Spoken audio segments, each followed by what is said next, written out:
কি ব্যাপার, আপনি নিচে শুবেন নাকি? কি করব, তুমি তো আর উপরে যাবে না, তাই আমি নিচে চলে আসলাম। এখন শোনো, তারপর কি হলো? তারপরে শুনছিলাম যে বিয়ে ঠিক হয়েছে, এরপর আর ভাবে কিছু বলেনি, শুনতে পারি? আচ্ছা ঠিক আছে, তুমি শুয়ে পড়ো, আমি আজকে তোমার সাথে শুবো।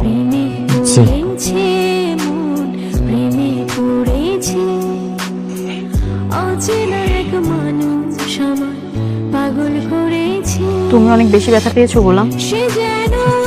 ঠিক আছে। ভাইয়ার কথা তুমি কিছু মনে করো না, হ্যাঁ?